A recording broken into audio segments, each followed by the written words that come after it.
Hello, and welcome to another vlog. I hope everyone enjoyed their holiday season. It's 2020, which means it's the start of a brand new decade. This time of year, a lot of people like to reflect on the events of the past year, but today I'd like to do something different. Instead of looking back and reflecting on the past, I'd like to look ahead and think about the future. So today I'd like to count down the top 3 accessibility innovations that people with disabilities have to look forward to in 2020 and this coming decade.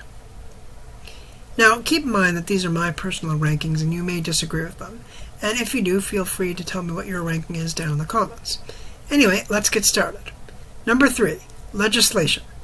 Now, if you've been paying attention to headlines in recent years, you'll know that the governments of Ontario, Manitoba, and Nova Scotia have all implemented their own accessibility legislation with the goal of making their provinces fully accessible.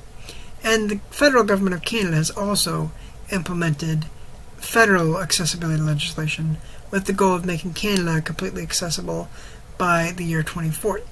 Now, some people might say these are very ambitious goals, and others might say that they're not ambitious enough. I can see either or.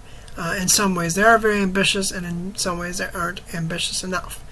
But what you might not know is that those 3 provinces, Ontario, Manitoba, and Nova Scotia, are currently in the process of developing accessibility regulations as part of their legislation. But as part of the Nova Scotia Accessibility Act, the government of Nova Scotia is actually slated to start implementing some of those policies, accessibility regulations, specifically related to built environment and education, later this year.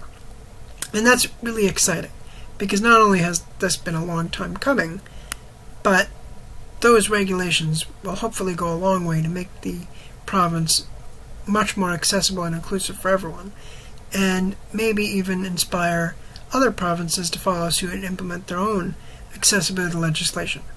Now, as for the federal government, they're slated to start developing their regulations later this year and next year, but Nova Scotia in particular will be implementing some of those accessibility regulations starting this year. So that's just a really cool thing, and I can't wait to see where that takes us, but I'm pretty confident that it will help make Nova Scotia a leader in accessibility. Number 2, healthcare. Now, as you know, every year the medical community is developing new medications and treatments to help manage a wide variety of health conditions. And each year, some of those medications and treatments become available to the general public to help treat some of those illnesses and diseases. And I imagine 2020 will be no different. Anyway, I did some research and I found one drug in particular. It's called romosozumab, and it was recently approved by the FDA to treat osteoporosis. Now, for those of you who don't know, osteoporosis is a very serious disorder that is characterized by the deterioration of one's bones.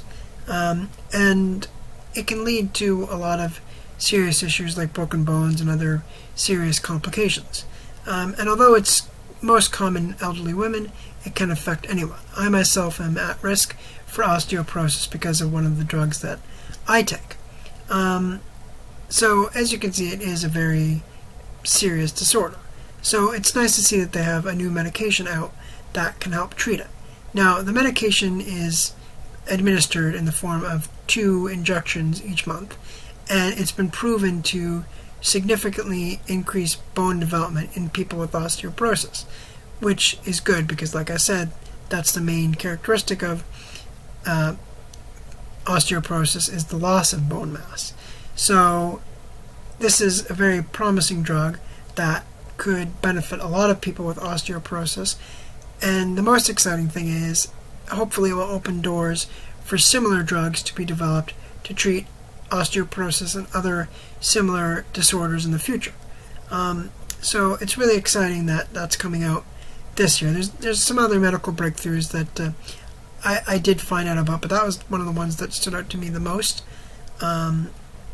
just because of how promising the drug is. So that'll be something very interesting to watch during 2020. And like I said, hopefully it'll open the door for even more medications and treatments in the future, so that we can help even more people manage their health conditions. And that brings us to number 1, technology.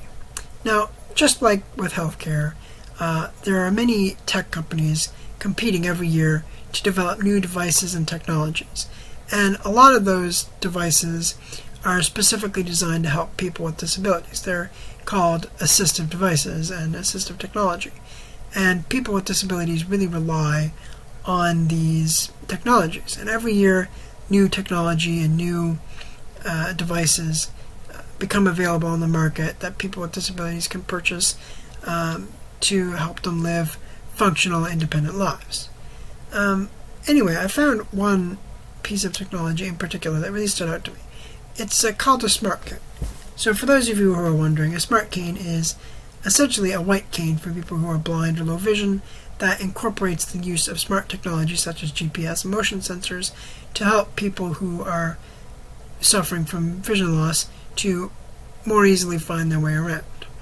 And there are a number of smart canes on the market right now, but the technology is relatively new and expensive. But the smart cane in particular that I found has a Canadian connection.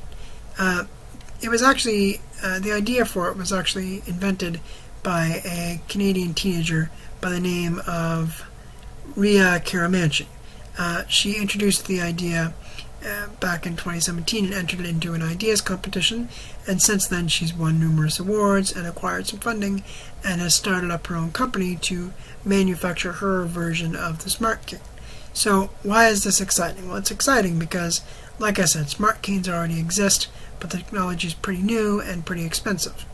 So my hope is that her company can take that existing smart cane technology and improve upon it, maybe make something that's even better and more affordable that can help even more people who are blind and low vision find their way around.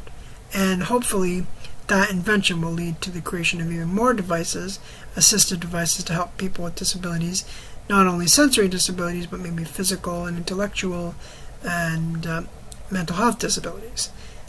Because, like I said, a lot of people with disabilities really rely on this kind of technology, myself included, to live independent and functional lives. And although the world is a lot more accessible now than it was 10, 20 years ago, there's still a long way to go before we can make the world fully accessible and inclusive for everyone. And, that's really important. So I'm glad to see that they're developing this technology, and I can't wait to see what technology they come up with in the future. So that's just a brief overview of some of the accessibility innovations that you can look for in 2020 and this decade.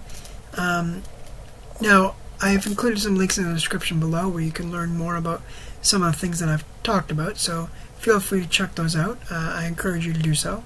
And as always, if you enjoyed today's vlog and you want to see more videos like this one, then please like, comment, and subscribe. And if you want to help me make more videos like this one, then please support me on Patreon. Anyway, thanks for watching, and see you in a couple weeks.